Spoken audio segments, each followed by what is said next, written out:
Muito bem, a gente volta aqui nesta véspera de feriado, você que está tomando café da manhã e aí doido, rezando logo para chegar às 18 horas, né? Para descansar, para curtir uma noite. Você vai saber daqui a pouco onde irá curtir a noite, mas a vida prossegue normalmente durante o dia de hoje, o expediente normal. E agora vamos conversar com o vereador Isaac Silveira aqui no nosso programa. Isaac, bom dia, tudo bem? Bom dia. Satisfação muito grande recebendo aqui. Idem. Isaac, eu vou fazer uma pergunta porque eu já ouvi alguns comentários a seu respeito. Quando você é mais crítico da administração municipal, aí alguém diz assim: quem tem um amigo desse não precisa de inimigo. Você se sente mais à vontade sendo situação ou oposição? Não, eu me sinto sendo situação. Antes de tudo, quero agradecer pelo convite e desejar a todos uma boa véspera de feriado, né? E que o dia 1º de maio continue sendo simbólico para todos nós trabalhadores, né? Em cima da luta de todos os trabalhadores do mundo inteiro. Veja, na verdade, há um costume que eu me lembro de uma frase de um advogado, do Evaldo Campos, que dizia: o uso do cachimbo deixa a boca torta. Boca torta, é verdade. Há um costume na política é ver sempre que todos os políticos seguem a cartilha do prefeito de plantão ou do governador, porque é do partido ou da sua base. E eu acho que um bom amigo é aquele que alerta para as coisas que não são boas. Então, nesses primeiros anos de administração, eu fiz, na minha modesta avaliação, uma boa crítica à administração, sempre na busca da reconstrução de Aracaju, das suas dificuldades.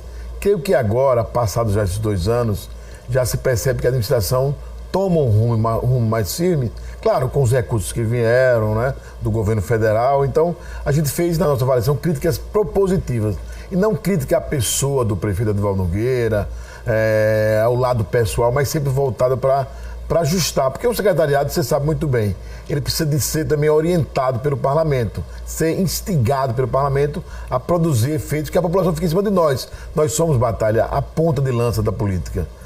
Todo vereador é primeiro questionado por seu vizinho, pelo seu parente em casa, pelos amigos mais próximos. Quando ele não consegue dar resposta, ele passa a ser culpado por aquilo que não está dando certo. Eu costumo dizer que o vereador é o elo que une, que liga a população até o Poder Executivo. Né? Verdade. As pessoas não têm acesso a um prefeito, a um governador. Não tem. E assim, você vê assim, é uma dificuldade de se encontrar um deputado federal em um shopping.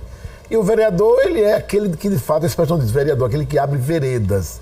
Ele tem que necessariamente abrir caminho, seja ele da situação ou da oposição. Então, foram essas críticas em relação a algumas secretarias que criaram essa pecha sobre mim. Mas parece que agora já acabou. Perceberam que nós estamos construindo juntos um bom mandato, né, assim, enquanto vereadores, não sou eu, mas todos que fazem a base aliada de Edivaldo, e que Aracaju começa a ter transfigurar uma situação de crescimento. E olha que algumas capitais ainda estão engatinhando, mas Aracaju, acho, até pela ajuda do próprio André Moura, que ajudou muito enquanto líder do governo Temer, trazendo recursos para Aracaju, mas Edivaldo preparou a prefeitura para esse novo momento. Então, há muitas questões a serem resolvidas, a exemplo de recuperação de perdas inflacionárias. Por exemplo, eu não posso parar de falar sobre isso. Se todas as obras forem feitas em Aracaju e não forem recompostos no salário as perdas inflacionárias, há um processo de injustiça ainda. Então, eu sei que há dificuldade, o salário já está em dia, mas é preciso. Porque se você não recompenha as perdas inflacionárias, o que acontece? Tem prejuízo no salário. Você está ganhando menos. Beneficia-se o município ou municípios do interior para outros agentes também. Providencia-se melhorar uma infraestrutura, né? Mas o servidor público continua achatado. Ele come do salário. Então, todas as vezes que a inflação dá um passo e seu salário não acompanha, seu salário diminuiu. Então, é como houvesse uma deflação salarial.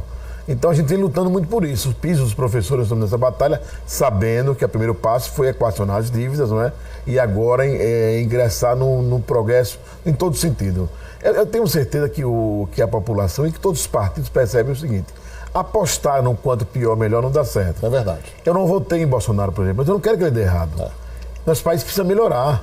Os pobres precisam comer, vestir e ter suas casas. O ex-governador e ex-prefeito João Alves dizia com muita propriedade uma coisa: passado a eleição, no outro dia é hora de descer do palanque. Exatamente. Não é? Somarem forças e todos trabalharem em benefício do Estado ou do município, né, Isaac? As nossas visões diferentes de política, de mundo, Sim. não deve afastar o desejo primordial da política, que é fazer o bem. Isso. No sentido mais puro, não é no sentido meloso, não é no sentido assim, paternalista, mas no sentido de fazer o bem, quando você aplica o recurso público de forma devida. Veja, Batalha, a União não está quebrada.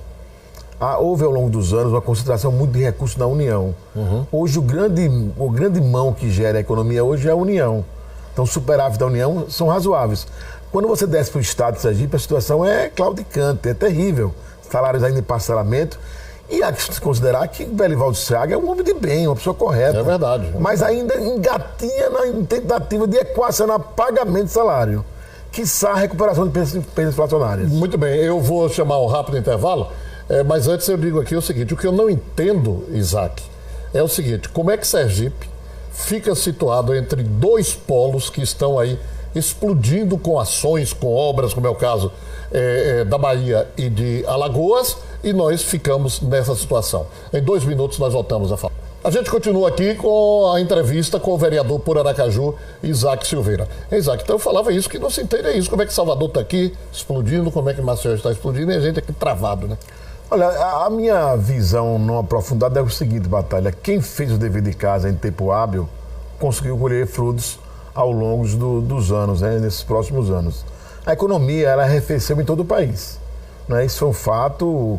Houve uma repercussão daquela chamada crise que começou com a crise imobiliária americana, que reverberou para a Europa, que até Lula disse que era uma marolinha e ela foi crescendo. E se deu em todo mundo. O capitalismo, ele tem essas vertentes, ele tem esse caminhar, ele entra em crise e se refaz. Algumas capitais, alguns estados não estavam preparados. Por quê? Porque o orçamento público foi muito drenado. Você tem pessoas que são aposentadas da DESO que têm salário acima de 30 mil reais. Você tem salários de ex-viúvas de governador, ou de viúvas de governador. Você tem os beneficiados ao longo do tempo. Então, assim, a vaca, me permite a expressão mais comum, jorrou muito leite. E agora não tem mais a mesma produção. Ou seja, quem economizou, quem geriu bem, hoje consegue ter melhores frutos. Nos parece que as gestões que passaram por nosso estado não conseguiu vislumbrar o futuro. Gozou de um presente farto e agora passa por um futuro quase que medíocre. A gente está vivendo uma situação muito complicada, porque aonde você aponta no estado tem crise. Em todas as repartições, você vai nos hospitais, público, crise, não tem equipamento, vai na parte de esporte e lazer, não tem como pagar. É uma situação que nos envergonha. Nós estamos torcendo muito que Belivaldo consiga equacionar esse quadro para dar uma resposta no prazo aí de 2 ou 3 anos, porque senão a gente já não sabe mais o que fazer, porque privatizar, na minha avaliação, não é solução, porque é um recurso que entra, que acaba. Você tem que ter irrigação de contribuições para poder ter recursos no Estado. E a gente percebe que, por exemplo, a produção industrial sergipana, ela se compara ao ano de 1989. Veja, nós estamos com uma produção de quase 30 anos atrás.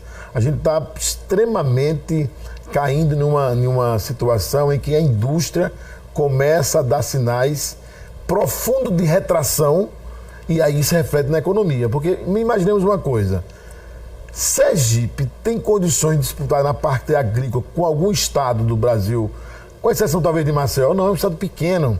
Para se plantar precisa de terra, de agricultura de ponta, e nós não temos. Então, a nossa vocação é muito mais turística, industrial, do que do agronegócio, na minha avaliação.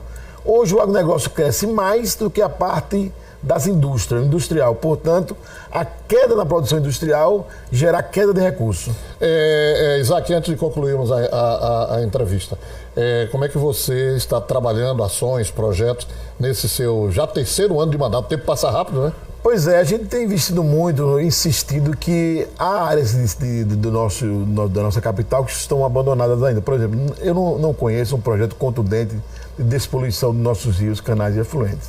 Ao contrário de Maceió, o nosso grande chamariz de turismo, além das belezas como materiais, como igrejas e praças, é o Rio Sergipe e a bacia do Rio Sergipe com junto com o Rio Poxim. Continua poluído. Sem recurso, não há como despoluir. E nós estamos com um projeto que, infelizmente, ele foi considerado inconstitucional pelo Tribunal de Justiça, que é utilizado do tributo do imposto, da taxa sobre esgoto, que é 80%, retirar 0,1% para investir em despoluição. Um rio tão bonito como é o Rio Sergipe, você não pode tomar banho que ele está poluído. Vai ali para a região do Inácio, poluído. Vai para a Atalaia, parte dela poluída. Ou seja, a gente tem toda uma bacia hidrográfica poluída quando seria uma atração para o turismo. Então a gente precisa voltar. Uma das molas de crescimento no mundo todo é o turismo. A gente tem muito aquém no turismo. Então é preciso investir. Então eu estou com o projeto, trazendo novamente esse projeto para tentar melhorar o meio ambiente e trazer recursos para a capital. Satisfação muito grande, tá? Idem. Feliz feriado, dia 1º de maio, vereador para você e todos os trabalhadores aqui do nosso programa.